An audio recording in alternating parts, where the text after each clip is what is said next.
empresa. Un país no es una empresa.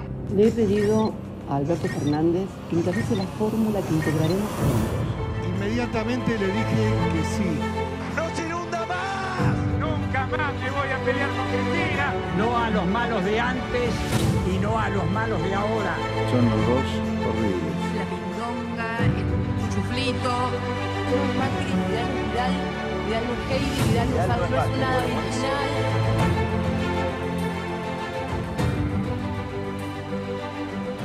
Se va el secretario de Energía de la Nación, aquel que el ministro Guzmán quería desalojar de su posición muy importante en el gabinete y no lo consiguió por estar identificado o respaldado por la vicepresidente. Y entonces dicen los intérpretes de esta salida que se viene el tarifazo, que se había querido evitar a toda costa. Pero se incorpora como viceministro de Economía un fiscalista, partidario del ajuste fiscal, con todo lo que eso implica, partidario de devaluaciones, aunque sean programadas. Se llama Gabriel Rubinstein. Prácticamente la gente no lo conoce, pero en el mundo empresarial, en el mundo económico, en el mundo del poder, sí lo conoce. Curiosamente, en la última semana, además de un reportaje que le hizo Noticias, apareció en casi todos los medios. ¿Sabían los medios que este hombre sería, antes que se anuncie, el viceministro de Economía de la Nación? Es un dato curioso. Pero si este hombre viene, así como la salida del secretario de Energía, se vendría el temido ajuste fiscal. Aunque los ultra de derecha económica dicen que para el ajuste fiscal lo que se necesita es dejar de gastar. Y eso implica en la Argentina un cambio sustancial, por cierto, pero no revolucionario. Más pobreza, más privaciones, menos recursos para universidades, las provincias, también hay que discutirlo. Pero el 17 de agosto hay una movilización del movimiento obrero con la asistencia y el auxilio y la cooperación de los movimientos sociales o de los movimientos piqueteros. Rubén Urbano, que es el secretario general de la UOM de Córdoba, también ahora interventor, forma parte de la intervención de la CGT de Córdoba. No, vamos a ir por parte. Primero que nunca va a ser intervenir la CGT, no existe la CGT en Córdoba. Está mucho más contundente de lo que dije yo. Está acéfala de hace Entonces un montón no se puede de intervenir tiempo. lo que no existe. Claro, Bien. no se puede intervenir lo que no existe. Lo que sí se va a hacer es tratar de colocar normalizadores que van a ser dirigentes acá de Córdoba, según las propias palabras de quien está haciendo todas las normalizaciones en todas las regionales del país, que lleva más de 40 regionales ya normalizadas, de colocar a tres dirigentes a los fines de que lleven la normalización con el fin de que no haya exclusiones y que puedan estar incluidos todos, pero dentro de las normas que rige el reglamento que es para normalizar la CGT. ¿Usted es uno de esos normalizadores? No lo sé, No aún no lo sé. No lo Pero vamos a dejar de lado el tema que para uno puede ser burocrático, pero para el movimiento obrero no lo es. No, para nada. De ninguna manera, pero para algunos lo puede ser. Y vamos a ir a lo que dije en la presentación, a la movilización del 17 de agosto. No sé si una movilización es en contra del gobierno, es a favor del gobierno, es en favor de los trabajadores, es el resguardo de los ingresos de los trabajadores. Hay quienes manifestaban de que, que la movilización era en contra de nadie, y no es así. Siempre una movilización lleva consigo misma que va en contra de algo o contra de alguien. Y en este caso yo creo que la CGT ha tomado la decisión a nivel nacional de que sea una gran movilización en contra de aquellos que realmente pulverizan el salario, sobre aquellos que realmente son los responsables de que más allá que la inflación vaya con un porcentaje, a los precios lo aumentan con otro sentido. Es decir, contra los formadores de precios, que son los que realmente están en contra de que el trabajador pueda tener un salario digno, en contra de lo que puede llegar a ser la dignificación del trabajador y en contra de lo que es el poder adquisitivo del mismo. Ya vamos a ver, Urbano, si el gobierno tiene poder para forzar a esos formadores de precios que contribuyen a generar, primero, en muchos lugares desabastecimiento, pero también, a su vez, miseria. Así es. Y algo más. Todos lo hemos escuchado y seguramente que va a ser el tema también candente, lo que manifiesta Massa. Massa, para ser claro, yo creo que tiró un mensaje esperanzador. Pero así como nosotros en la parte gremial decimos que no hay soluciones gremiales sin que haya soluciones políticas, mucho menos va a encontrar en la economía una solución si tampoco hay una solución política antes. ¿Y cuál sería la solución política? En primer lugar, de que haya un acuerdo marco entre todas las fuerzas políticas. Pero claro, en estos momentos, cuando ya prácticamente lo que se hace ya con un carácter proselitista, y es muy difícil de que se pueda llegar a tener esa ayuda política de todos los sectores, cuando por más que se hagan bien las cosas, se defenetra por un lado y por otro lado, si no decimos la verdad o si no tenemos el acompañamiento, evidentemente que cualquiera de los dos factores no van a ir acompañándolo a este nuevo ministro, ¿no? Gregorio Hernández Maqueda, presidente de la coalición cívica que forma parte de Juntos por el Cambio.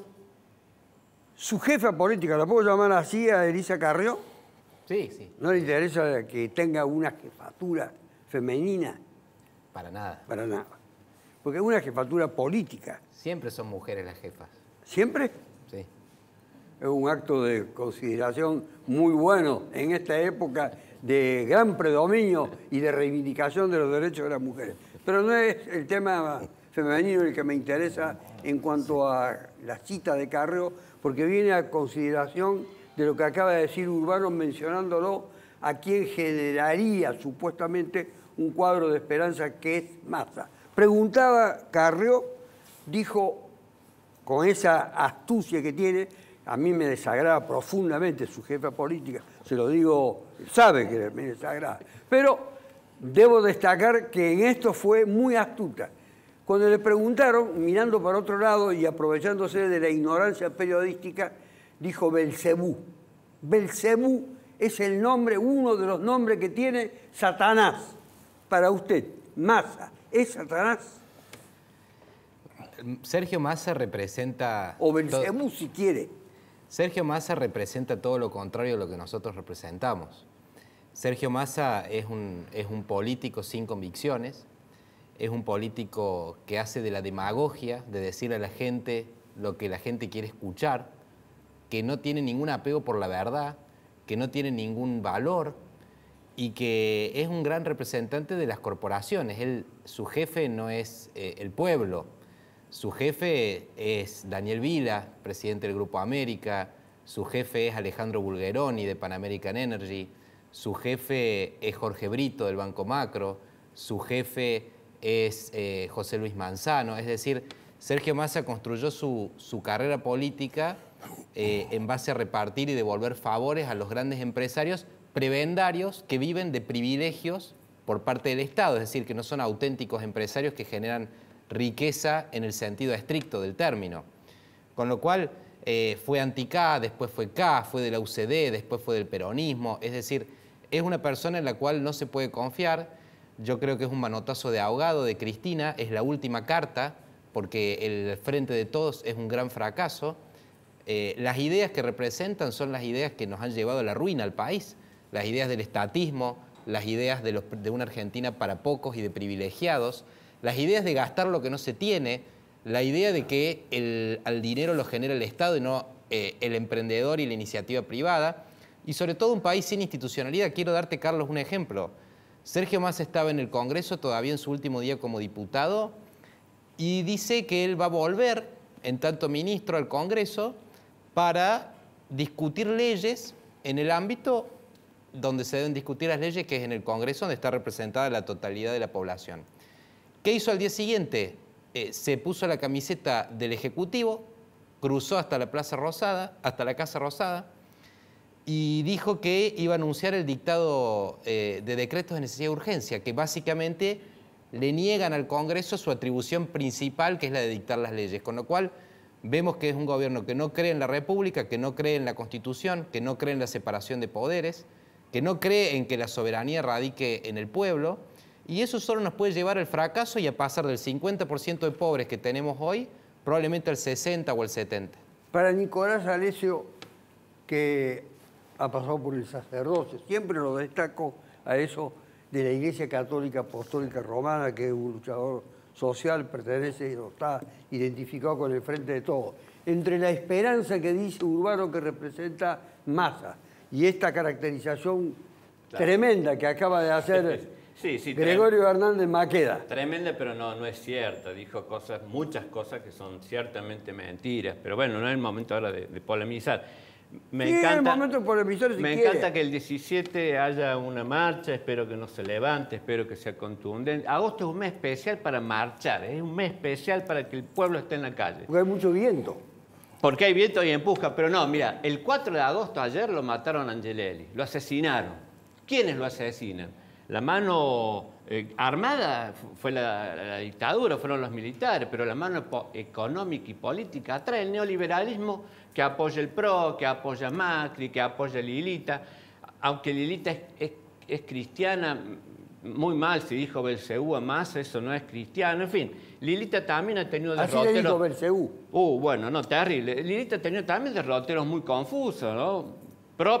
Los propios fracasó todo. Cuando hizo alianza, viene del radicalismo, estuvo con Pino Solana, ahora está con el PRO, o sea, tiene una ideología bastante... Tiene material, Gregorio. Variopinta, una ideología bastante variopinta. Bueno, me encanta que en agosto haya estas movilizaciones, porque es un mes especial. Además está el 7 de agosto, San Cayetano, paz, pan y trabajo, hay que estar en la calle. Vamos a estar el 7, vamos a estar el 17 y el 27, si hace falta, para apoyar toda la esperanza popular que ahora está puesta en una nueva etapa del gobierno. Porque acá no es Massa, es el Frente de Todos que paró un golpe de mercado mediático y judicial, lo paró porque a Alberto ya le estaban tirando, ya la próxima ya lo decapitaban, si estaban diciendo que renuncie, que se vaya, que es un inútil, que es un tarado, que no sirve, que es un débil, ¿qué más le podían decir? Y a ver, Alberto venía desgastado por la pandemia, por la guerra, por la herencia macrista que es del PRO. Entonces, tanto desgaste, el Frente de Todos, Alberto, Cristina y Massa dijeron hay que oxigenar, vamos a una nueva etapa, vengo yo, Massa. Pone los huevos sobre la mesa y vamos a ver, y yo confío que lo que él pueda hacer sea parar el golpe de mercado, como ya lo viene parando, que es de mercado mediático y judicial, y ordenar las cuentas para poder avanzar. Eso yo lo espero y eso yo confío. Ana Castro es una de las voces de Cadena 3 y en una hora de la noche, Madrugada, sí, de sosiego, de serenidad, para algunos, para otros de angustia, etcétera, y recoge, por semejante medio de difusión como es Cadena 3, lo que quiere la gente en esos momentos de soledad. Sí, desde la pandemia esta parte, desde hace 10 años que estoy yo en cadena, aparte de eso soy profesora desde los 17 años, trabajo también dando oratoria y tomando de todo lo que han dicho ustedes, voy a tomar una parte. Lo que la gente siente en este momento es desesperación, es soledad y te lo puedo resumir en un video que se viralizó esta semana de esa jubilada hablando de su jubilación autónoma y que después de un montón de años de trabajo, de sacrificio, había vuelto a tomar mate cocido con pan. En mi casa mi madre nació en un conventillo y de ahí a cada uno una universidad pública y como mucho. Yo tengo la ventaja de haber recibido 2 becas de profesores míos y por eso creo que he llegado al lugar donde he llegado, que es poder hablar por todos aquellos que no pueden. A mí me encantaría saber puntualmente de todos los políticos acá presentes y de hecho hasta desde lo social, en qué momento se ponen en el lugar del que realmente es el pueblo, del que no sabe, no tiene, no le alcanza y a veces ni siquiera podrá ir a una marcha porque no tiene ni para pagar el boleto. ¿Sí? Eso es lo que uno recibe. La gente lo que más fácil tiene es una radiecito con la que puede decir. Es una radiecito con la que se ha sentido sola, desprestigiada, abandonada, traicionada. ¿Por qué? Por los abusos del poder. ¿Por qué hacen eso? Porque pueden. Eso. ¿En qué momento se van a poner todos y cada uno de los políticos en el lugar del pueblo? Realmente, ¿quién resiste de todos los que nombraron ustedes un archivo?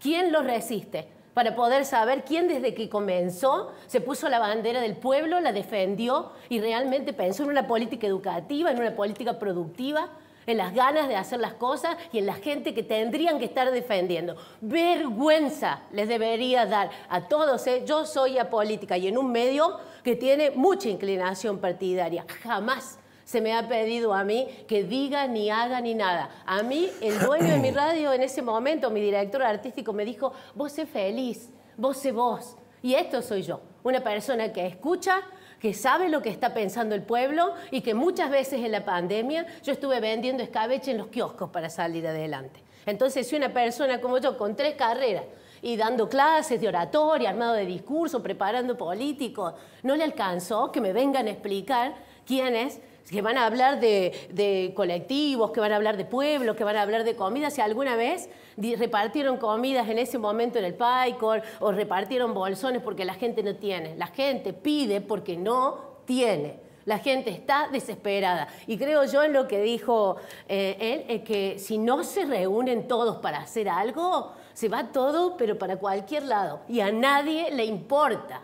Lo único que les importa es cuál la saca mejor, cuál gana mejor tajada. En un país como este, vengo de dar clases yo en Jujuy, ¿sí? Parada así al pie de los cerros y vos decís, ¿cómo? En una Argentina tan maravillosa, con gente tan solidaria, tan buena, con tanta riqueza, ¿cómo puede ser que haya gente que no tenga que comer en este país?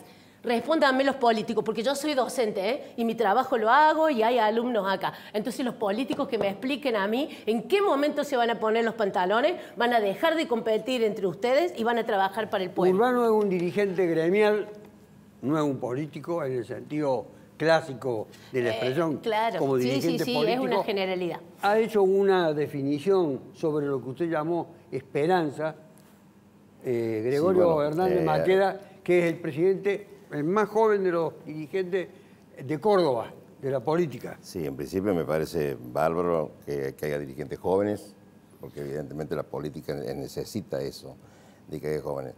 En todo este reconto yo quiero dejar claro algunos aspectos.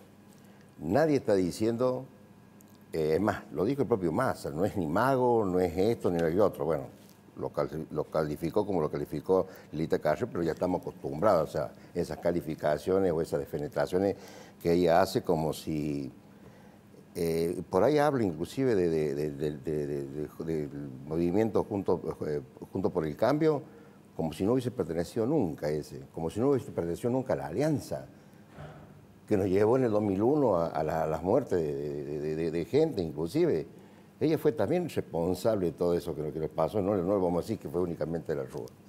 Pero bueno, yo no quiero revolver esto, yo quiero salir para adelante. Vuelvo a repetir, la pregunta, el 17, la marcha, está bien, bueno, decimos cuáles son las consecuencias y para qué son las marchas. Porque los que están con la pistola en la mano y que son de gatillo fácil en los supermercados, gatillando los precios a cada rato, si la inflación va en un 5%, los aumentos de los productos de primera necesidad lo aumentan un 30 o un 40%. O sea, quieren realmente pulverizar lo que es el salario, quieren pulverizar el poder adquisitivo de los trabajadores. Y nadie está diciendo, che, estamos en el mejor gobierno, esto todo es una... Panacea. Claro, como que si todo tuviera, no ha pasado, esto ha pasado. Pero que nadie puede sacar los pies del plato en esto, Carlos. A ver, acá Macri lo dejó una tremenda deuda, con un montón de gente ya con hambre. Que ahora se ha aumentado, sí, por supuesto que se ha aumentado. Que quizás Massa sea la última bala, como dicen por ahí, que puede quedar. Ojalá, Ojalá para que lo que acaba de pronunciar ella se empiecen a terminar un poco los pobres, que haya más producción, de que tengamos por lo menos que puedan conseguir aquellos que realmente piensan en el trabajo, en la producción y en la industrialización, puedan tener los valores suficientes, el dinero suficiente, los dólares suficientes como para poder comprar las cosas de exportaciones. Que ¿por qué tenemos que comprar las cosas? ¿Por qué se tiene que comprar de exportación? Porque ya inclusive en el gobierno de Macri, viene de antes, inclusive del gobierno del patilludo de Menem, ya vinieron cerrando industria. Y hoy tenemos que ir a comprar afuera, porque todos los componentes, insumos que ya dejaron de fabricar esas fábricas que se cerraron, con toda la importación que le trajeron, evidentemente que eso ahora hay que salir a comprarlo. ¿Para qué? Para poder exportar. Entonces, yo creo que el gobierno tendría que hacer un poco más. Por eso yo digo que acá el gobierno también tiene que jugar un papel. ¿De qué lado está el gobierno nacional? ¿Está realmente con la parte popular o está en contra de esto? Se tiene que jugar, no puede ser tan tibio y empezar a ver las cosas, así como decimos nosotros, no podemos marchar en contra de nadie, ni en contra de... No, hay que marchar en contra de algo, y este algo es contra los remarcadores de precios, que evidentemente son los que lamentablemente hacen de que la gente no pueda poder comprar y lo que desabastecen a la gente y que lamentablemente, como lo decía recién ella, tengan que seguir existiendo los comedores, que hay muchos dirigentes gremiales que yo conozco que están trabajando, que están al frente. Fíjense cómo trabaja la memoria. Y voy a rescatar esta anécdota. Para referirse a Menem, a quien ustedes no lo recordaba, por el nombre dijo patilludo, y patilludo generalmente suele ser una característica física de los poderosos. Así es. Sí. El tío patilludo, etc. Una cosa muy curiosa que es propia para el análisis del psicoanálisis, tal vez. ¿Es necesario un ajuste fiscal como el que demandan? Lo llaman sinceramiento. Antes de responder, puedo hacer una todo lo que quiera. Es un programa de libertad. Lo primero es que a mí me interesa defender a Elisa Carrió desde qué punto de vista. Ella es una persona que puede demostrar cómo vive, dónde vive, cuánto gana, qué tiene y qué no tiene. A pesar de haber estado hace 30 años en la política. Y lo digo porque muy pocos políticos pueden tener lindos discursos en contra del neoliberalismo, o en contra de las corporaciones, o en contra de los remarcadores de precios, o en contra del FMI, o en contra del imperialismo yanqui, pero ninguno puede demostrar cómo vive, ni con qué plata se compran las mansiones que tienen, los autos que tienen, cómo viajan a los lugares que viajan. Yo puedo dar fe de que en la coalición cívica todos los dirigentes, incluido y empezando por la líder y fundadora de ese partido, podemos dar cuenta de cómo vivimos y de con qué vivimos, y que somos todos de la clase media empobrecida, porque esa es la verdad, porque nosotros somos parte del pueblo, no somos ninguna casta que no nos afectan, y como les decía, a nosotros la inflación nos afecta, a nosotros la inseguridad nos golpea. Yo puedo hablar de mi caso personal, que hace un par de meses me robaron el celular en la calle y el auto a los 10 días, las dos cosas me robaron. Entonces, nosotros no estamos en cápsulas de cristal fuera de la realidad de la gente. Eso para no generalizar. Lo segundo, el poder permanente en la Argentina más importante después de la Iglesia es el poder sindical, que viene también como parte de un esquema corporativo que viene copiado del sistema fascista de Benito Mussolini, que Perón lo implantó en la Argentina. Eso, con 20, 30, 40 años, ha engendrado muchísima corrupción. Y que nosotros no podemos decir que hoy siquiera los sindicalistas, no te conozco a vos, pero hablo en general, los sindicalistas puedan representar a los trabajadores. Porque hoy tener un empleo formal, registrado y estar sindicalizado es un universo mínimo del total de los trabajadores. La inmensa mayoría de los trabajadores que vos aludías, en la Argentina es el trabajo informal, no es el trabajo, yendo a lo del ajuste. Sin duda que nosotros... Antes para dar un espacio más proporcional, seguramente que va a querer contestar, entre otros, Urbano, por lo que se refiere a la calidad. ¿No quiere contestar? No, pues ya creo que Urbano lo va a hacer mejor que yo. Pero no, yo quisiera para salvar... que todo participe. Yo quisiera aclarar esto. Yo quiero que todo participe, en igualdad de condiciones. La docente, no sé tu nombre, perdón. Ana Castro. Ana. La docente metió a todos los políticos en una misma bolsa, yo creo que ese es un error gravísimo, muy típico de Cadena 3, no digo de vos porque no te conozco, pero muy típico de Cadena 3, que es meter todo. Ella es una trabajadora. Claro, por eso digo. Sí, ni una acción ni nada. Digo, entonces, muy típico de ese medio o de ese pulpo mediático, en donde aquel único problema son los políticos. Cosa que Maqueda le suma un gancho más, un leño más a eso, que el problema son los políticos, son los gremialistas, políticos gremialistas, porque son castas, porque son corruptos. A ver, acá hay grupos concentrados de poder. ¿Cuándo vamos a hablar en serio? Grupos concentrados de poder. Agroexportadora, 8 o 5 grandes empresas en el país, que son las que se llevan toda la riqueza argentina, ganan en dólares, ganan con todo lo que se llevan, no invierten nada, no quieren retenciones, no quieren impuestos, no quieren nada. O sea, a ver, grupos concentrados que tienen que ver con la alimentación fundamentalmente, que es donde más se produce inflación. ¿Cuándo vamos a ir contra esos grupos concentrados de poder? Agroexportadora. Vamos a hablar de las mineras, vamos a hablar de los bancos. Hay el grupo concentrado de poder. Esos son los responsables de nuestra miseria. Los políticos, muchos tienen su gran cuota de responsabilidad. Entre ellos el PRO, entre ellos Lilita, entre ellos el macrismo. Entonces, a ver, acá no nos tiremos contra los políticos, porque el peor discurso que podemos hacer es el de la antipolítica. Dijo dos poderes, el de la Iglesia y el del sindicalismo. Sí, evidentemente. Usted es representante de los trabajadores metalúrgicos de Córdoba desde hace muchos años por el voto. Así es. Y no tan solo por el voto, sino que tenemos que cada 4 años rivalidar o mostrar, si queremos seguir, mostrar que realmente la gente está o no está con nosotros. Pobrecitos los trabajadores si no existieran los sindicatos. No digo los sindicalistas. Pobrecitos los trabajadores, que eso siempre apuntó inclusive a tu jefa política, la Lilita Carrió. Tratemos de hacer una reforma laboral. ¿Qué significa la reforma laboral? Flexibilización, que no haya más indemnizaciones. ¿Por qué tienen que cobrar aguinaldo los trabajadores? ¿Por qué hay que pagarle cuando se vayan? No. ¿Por qué tienen que tomarse tantos días de vacaciones? Bueno, eso es lo que apuntó siempre, lo apuntó la Alianza y lo apunta ahora el PRO. O sea, yo lo que no estoy diciendo de que Lilita Carrió sea una delincuente, que haya... Lo que estoy diciendo es que son responsables de actos políticos y de gobierno que ha tenido ella.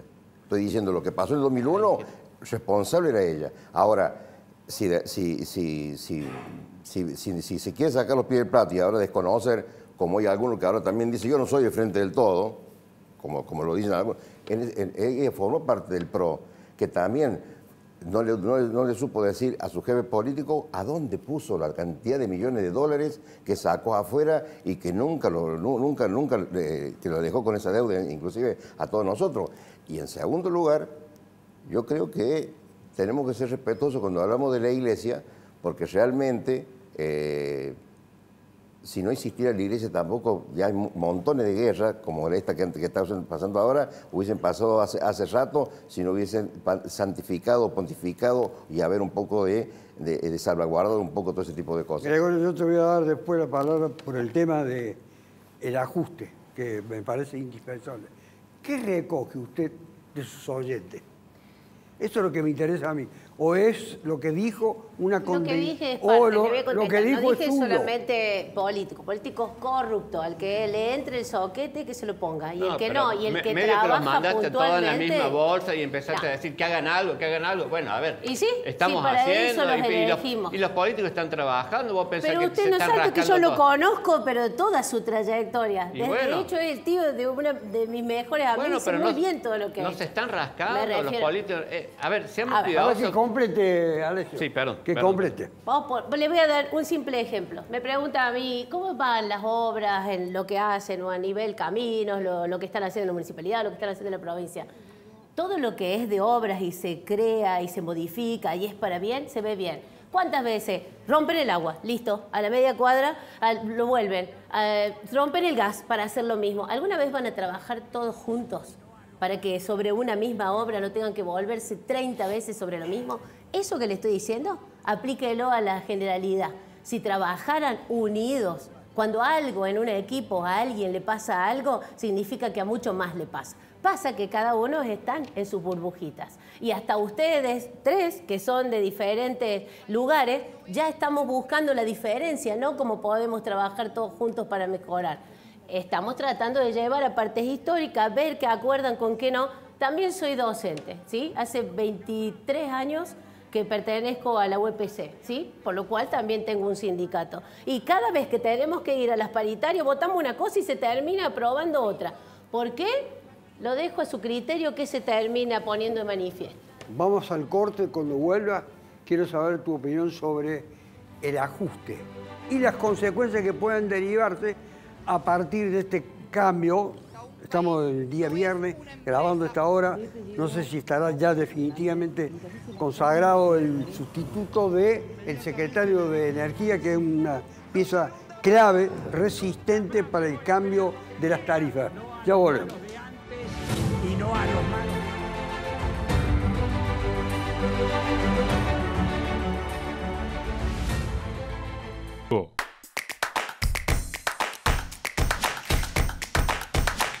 No es una empresa.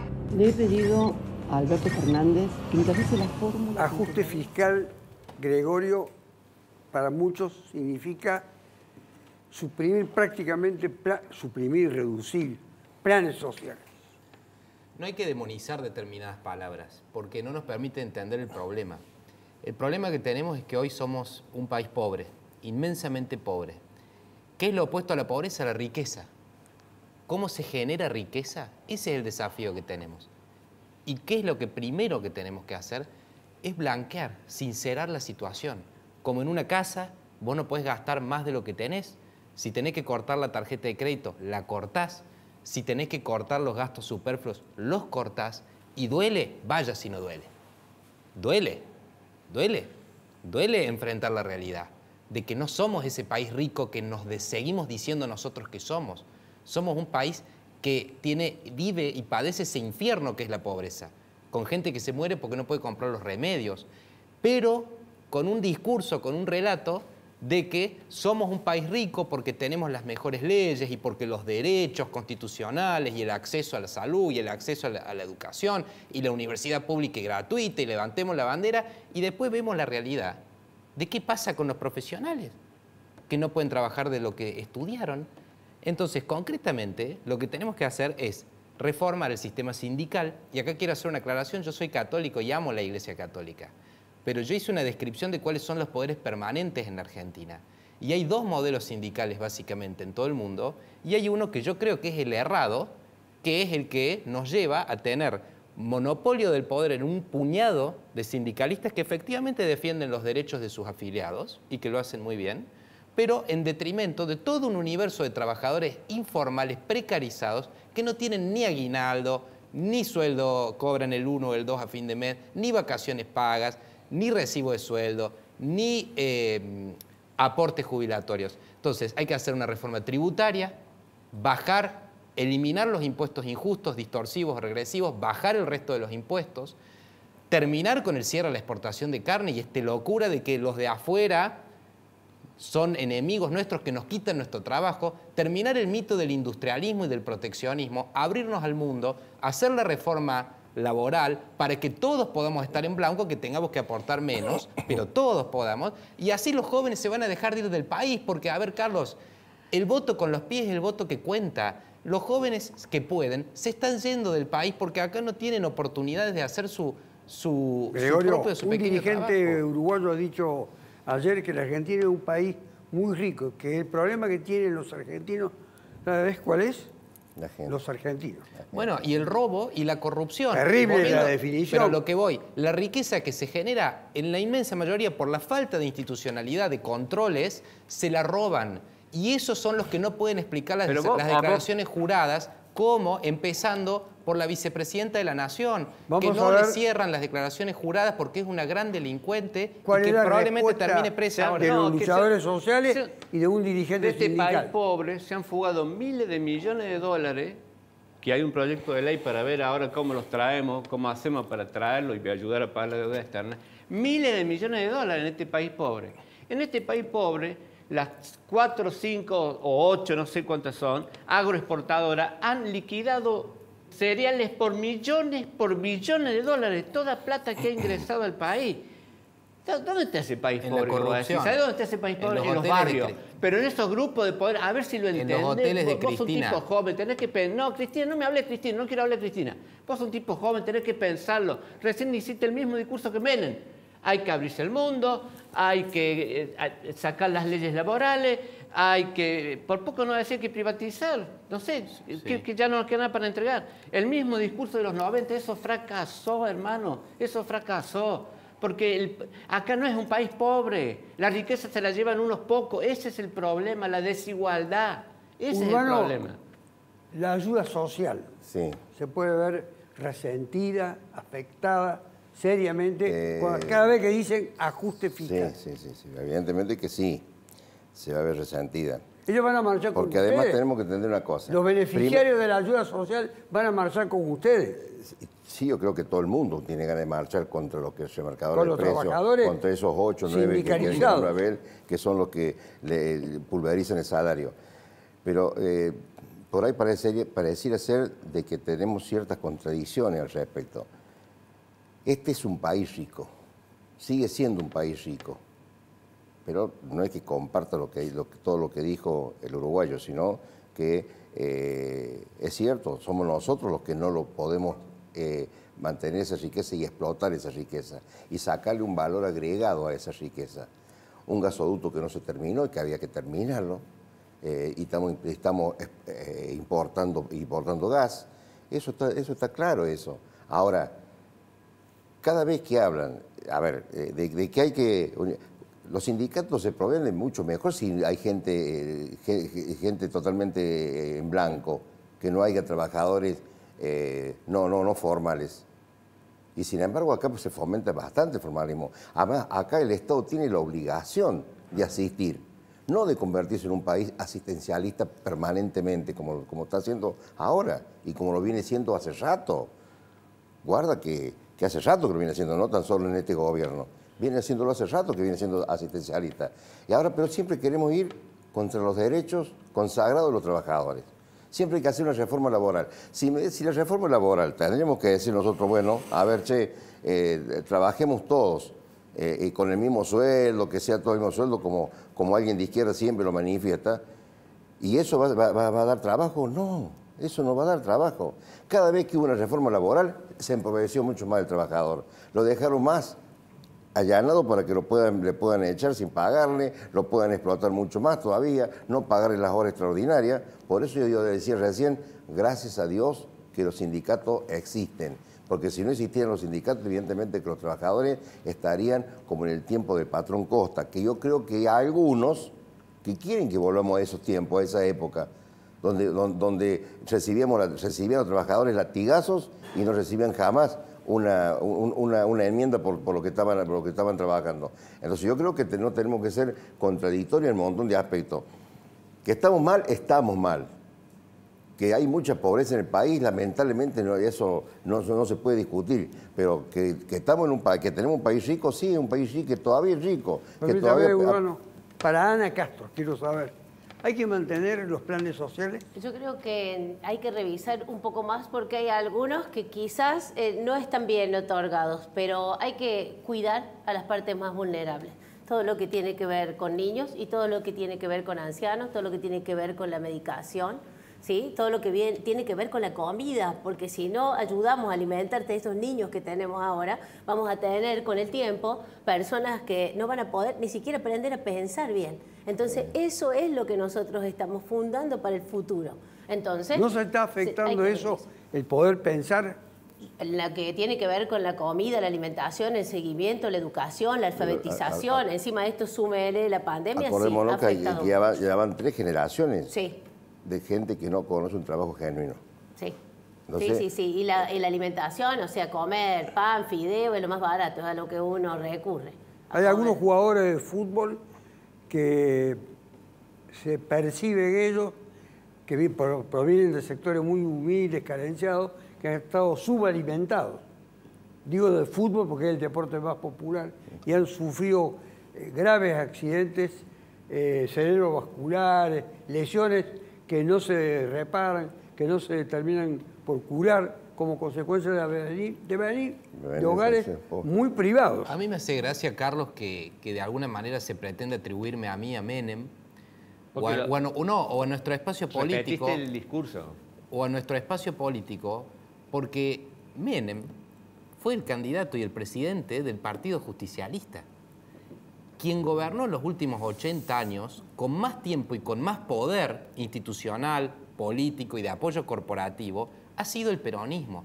Entonces, si tenemos que poner nombre y apellido en responsabilidad de la situación desastrosa, calamitosa en la que está nuestro país, a pesar de que es potencialmente rico, no rico, potencialmente rico como es la Argentina, es el peronismo y las ideas que ha encarnado el peronismo y que muchas buenas ideas terminaron mal por la corrupción, Carlos, por la corrupción, porque decían una cosa y hacían otra, y amañaban las privatizaciones para dárselas a los amigos, y eliminaban a la Corte Suprema para poner de 80 a sus años compañeros. Atrás. Acuérdate que 80 años atrás existió Juan Domingo Perón y Eva Perón. Bueno. Y eso fueron los que dignificaron a toda la Argentina y le quisieron hacer potencia a la Argentina. Por eso yo quiero que... obviamente no cuenta los gobiernos radicales, los gobiernos de la dictadura. No quiero abrir con esto un debate histórico. Si cuenta no son 80 años de peronismo, Una cosa muy breve, si lo puedo decir. Una cosa muy breve. Claro, ¿Cuál es la razón de la subsistencia del peronismo para vos? Una de las principales causas es un antiperonismo irracional. Comparto. Una de las principales causas... No, yo no dije nada. No. Yo comparto de alguna manera. El peronismo es una parte importantísima del problema. El antiperonismo vacío también lleva a reforzar el peronismo. Yo pienso humildemente que Juntos por el Cambio tiene que abrazar abiertamente las ideas republicanas y liberales y democráticas. ¿Y tiene que incorporar a los peronistas? Por supuesto, puede haber peronistas que no formen parte de la orgánica del Partido Justicialista, pero puede haber personas que se sientan peronistas, y de hecho las hay, y muchísimas, porque ven la parte buena, que efectivamente ningún gobierno hace todo mal. Ahora, no podemos dejar de abrazar las ideas de la República y de un capitalismo democrático que permita tener competencia para que no haya grupos concentrados que tengan la capacidad de fijar precios. El gobernador de Córdoba habla de ideas republicanas, federales. No, el gobernador de Córdoba es un gran... el peronismo que él quiere es ese. El gobernador de Córdoba... No, para nada. El gobernador de Córdoba es un gran hipócrita. Un lenguaje ampuloso. No, el gobernador de Córdoba habla de la República. Pero es todo mentira, no le puedes creer nada a Schiaretti porque acá él es un caudillo que se maneja con corrupción y con autoritarismo como el peor. ¿Cuál es la razón al hecho de la subsistencia del peronismo? Porque llegó al alma del pueblo, al alma de los más pobres, al alma de los trabajadores. Eso es el pasado, llegó, dice. Claro, hablemos del presente. No, llegó y continúa hasta hoy. A ver, el peronismo con todos los defectos y con todo lo variopinto que es, porque el peronismo, convengamos que es variopinto, ¿no es cierto? Tuvo un Menem que fue más liberal que Macri, o como Macri. O sea, el peronismo tiene esta complejidad, pero el peronismo fue el movimiento de masa que dignificó a los trabajadores, a las mujeres, a los pobres, que pudo reindustrializar, que pudo presentarnos al mundo como un país pujante. Eso es el peronismo. Y para eso, usted, Urbano, ¿el kirchnerismo es peronista? No. El antítesis del peronismo. Recién lo conversamos con Alessio. El antítesis del peronismo, porque, a ver, el kirchnerismo es populista y el peronismo es popular. Son dos cosas totalmente diferentes, lo que es populismo con lo que es ser popular. Y evidentemente que si nosotros hablamos, yo creo que todo lo que es anti no tiene que existir. Porque ponerse como anti significa no reconocer absolutamente nada del otro o del adversario político que se tuvieron. Bueno, hoy... Porque si no nos vivamos al abrazo histórico que se dio Balbín con Perón. Yo creo que el peor problema que tenemos ahora nosotros, y lo digo con mucha tristeza, de que partidos políticos, porque ahora son alianzas, son frentes, son juntadas, porque ni siquiera se están unidos, han terminado. El PRO terminó con el radicalismo y el kirchnerismo que terminó con el peronismo. Nos estamos echando el programa para terminar con el programa. 2 palabras sobre lo que quería decir. Yo la última que le voy a dar a Ana. Hoy el Frente de Todos, lo único que lo une es el antimacrismo. Es lo único que hoy mantiene unido al Frente de Todos, por eso no es un proyecto de país viable.